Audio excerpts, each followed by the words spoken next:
نفسي بنور من فؤادي حينما رددت يا رب. جناب رسول اکرم صلی اللہ علیہ وسلم نے فرمایا میوزک تمہارے دلوں کے اندر نفاق ایسے پیدا کر دے گا جیسے پانی برسنے سے زمین کے اندر سے گھاس اگنے لگتی ہے، اس طرح سے میوزک. چنانچہ جب آدمی یہ گانے سنتا ہے، اس گانے سننے کے بعد پھر دل کے اندر ایک کالے دبا پڑ جاتا ہے.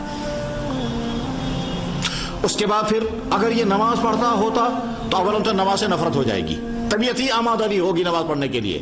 یہ آدھی رات انسان جاگنے کو تیار ہے مگر 2 منٹ کے اٹھ کر کے نماز پڑھنے کی اس کو توفیق نہیں ہوگی، موڈ ہی نہیں بنے گا، تبھی مزاج ہی ہٹ جائے گا اس سے.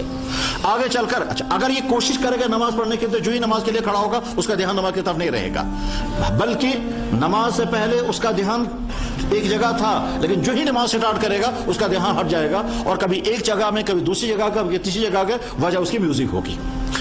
اس میوزک کے اثرات انسان کے دماغ پر بھی پڑتے ہیں، انسان کے صحت پر بھی پڑتے ہیں. چنانچہ میوزک سننے کی وجہ سے انسان نیند صحیح نہیں کر سکتا، اور جب نیند صحیح نہیں کر سکتا، خاص طور پہ جوانی کی نیند، یہ جوانی کی نیند جب انسان صحیح نہیں کر پاتا ہے تو اس کا اثر اس کی صحت پر پڑتا ہے، اور آگے چل کر کے پھر وہ صحت مند جوان بن ہی نہیں سکتا ہے.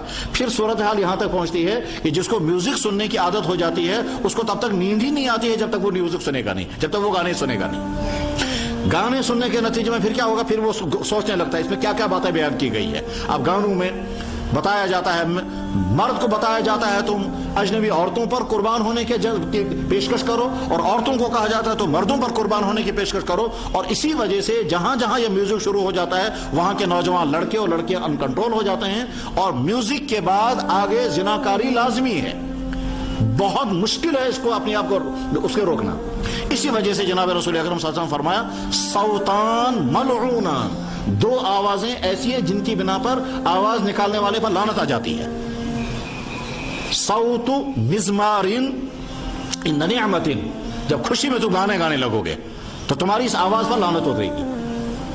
ورنۃ عند مصیبت، اور جب تم کو مصیبت آئے اور تم بین کر کر کے رونے لگو گے تو اس پر تم پر لعنت ہو سکتی ہے. صوتان ملعونان، 2 آوازیں ایسی ہیں جن پر آواز نکالنے والے پر لعنت اترتی ہے. صوت مزمار، گانے بجانے کی چیزوں کی آوازیں، چاہے وہ ہارمونیم ہو، چاہے وہ گٹار ہو، چاہے وہ بانسری ہو، چاہے کسی بھی چیز کی ہو.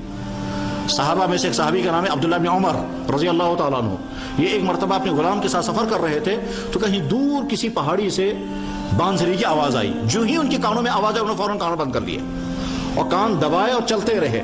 بار بار اس سے پوچھتے رہے یہ آواز اب بھی آ رہی ہے؟ انہوں نے کہا جی ہاں اب بھی آ رہی ہے. کان دبائے رکھے. کافی آگے نکلنے کے بعد پھر کہا آواز اب بھی آ رہی ہے؟ کہنے لگے جی اب نہیں آ رہی. انہوں نے کان کھول دیے اور کان کھولنے کے بعد کہا میں 1 سیکنڈ کے لیے بھی نہیں چاہتا تھا کہ میرے کانوں میں یہ آواز پڑ جائے، کیونکہ میں ایک مرتبہ جناب رسول اکرم صلی اللہ علیہ وسلم کے ساتھ سفر کر رہا تھا، کہیں سے ان کے کانوں میں بانسری کی آواز آئی تھی. آپ نے فوراً اپنے کان دبا لیے تھے اور جب تک اس وادی سے آگے نہیں نکل گئے جہاں تک وہ آواز پہنچتی تھی تب تک کان دبائے رکھے. اور اس کے بعد فرمایا جو آدمی اس طرح کی آواز سنے اور لذت محسوس کرے قیامت کے دن اس کے کانوں میں سیسا پگھلایا جائے. نفسي بنور من فؤادي حينما